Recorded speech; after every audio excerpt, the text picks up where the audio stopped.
Thanks for sitting down with us today. Who are you and why are you here? Sure, I am Chloe Raa. I currently work for Zoom Info. I manage our employer branding and our recruitment operations. And so I'm a first-time RecFest attendee. Okay. I'm also hosting the Inspire stage this afternoon with my lovely co-host Allison Cruz.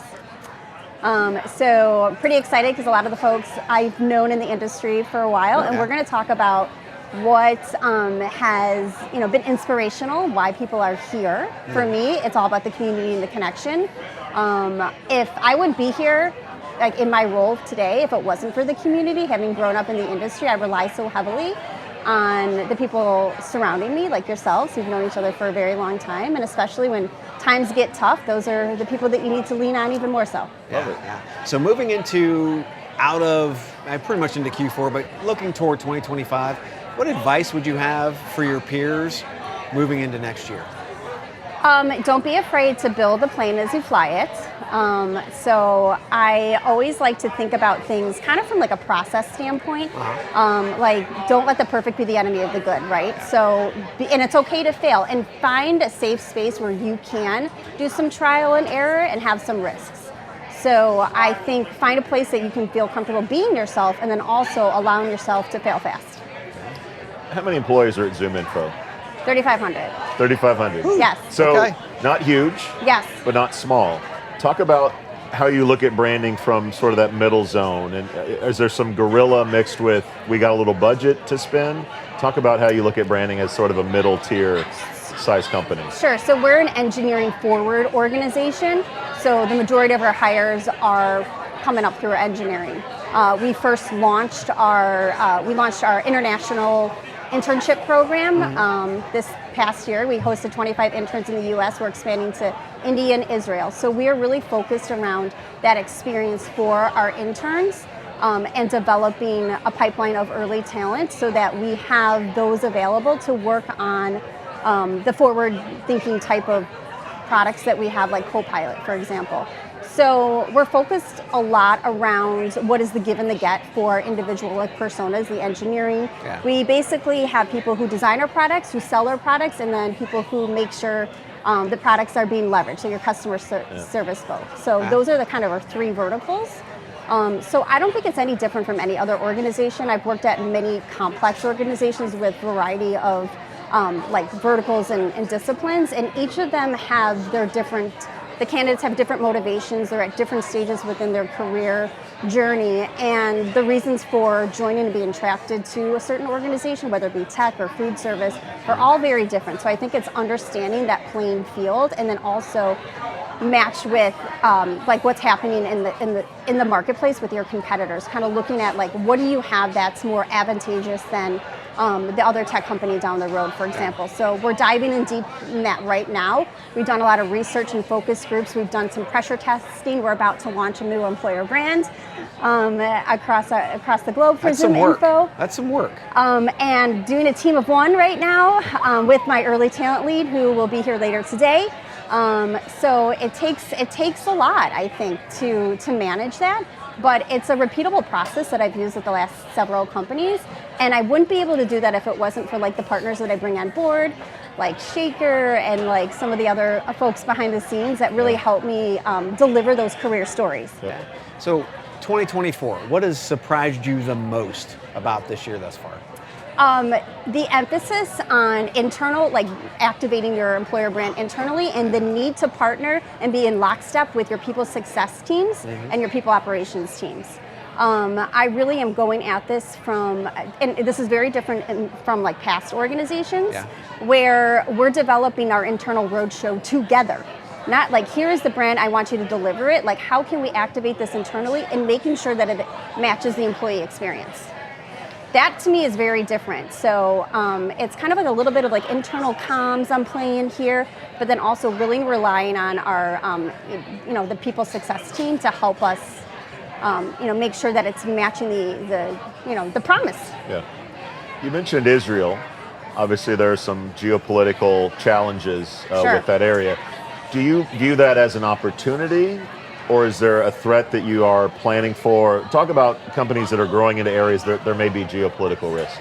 So, yes. So one of the things that we've done to alleviate that is really focus more on community. So bringing our employees back to the office, we actually just opened up a new office in Rada. I may be saying that wrong, but and having events, and bringing and inviting family members of our employees, so they feel a sense of safety and feel a sense of community in a place that they can call home. This was built state-of-the-art, sustainable materials, beautiful spaces that will allow for better collaborations among our sales and our engineering teams.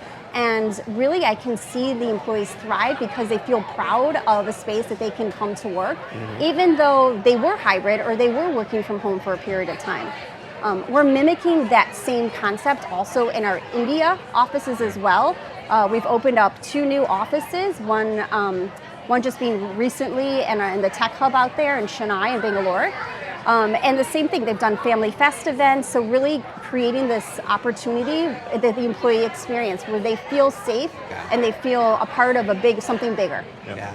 So 2025, what's going to be your major priority in 2025? Oh gosh. I'm hoping I can really improve our tech stack. So I'm looking for right now for efficiency. Yeah. Efficiency around a better candidate experience, being more conversational on our career sites, efficiency in terms of using AI to help source and find candidates within our CRM. I think there's a lot of opportunity there that will increase the time to hire. Undertaking an RFP is a huge thing that's going to be taking over my life for the next year. Wow. And sometimes it even means re-implementing the systems that you already have and adding new features, or doing more recruiter enablement to ensure that they're leveraging all the tools that they can. Yeah. You mentioned being a one-man army, if you will, and I think a lot of listeners and viewers will relate to that. You have an agency that's helping you in Shaker, but what are some tools technologically that are sort of invaluable to you as a one-man band in your daily activities? So there's 2 that have been very near and dear to my heart. Employee advocacy, so looking for a tool that can help your employees share the content that you are creating to amplify what that culture is like, right? It's that employee experience. Yep. And also along those same lines, video capture platforms too, to help tell those stories. Because when you're activating a brand, people trust people before people trust brands. So you want to leverage the voice of your own employee as much as you can. So at scale, I think when I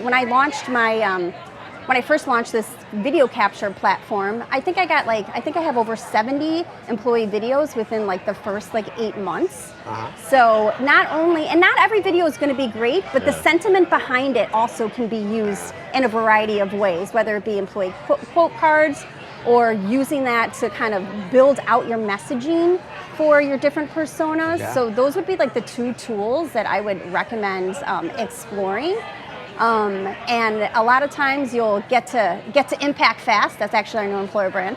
When you're using these tools versus being on the long list of priorities with your own internal communication team, and that could be a good route to go as well. But to me, I like to I like to be swift about things, and I want to get those stories out as quick as possible. Well, Chloe, thanks for sitting down with us. If somebody wants to connect with you, where would you send them? Sure. LinkedIn, I think will probably be a great place to find me. Send me a note, let me know you're interested in connecting, or you probably could just Google me, use your sourcing tactics here. But I'm not hard to find, and I know a number of different people, so ask around, right? Leverage that community and make those connections. Network, baby. Network, baby. Yeah. Well, enjoy the show. Old school. Thanks for hanging out with us. Thank you.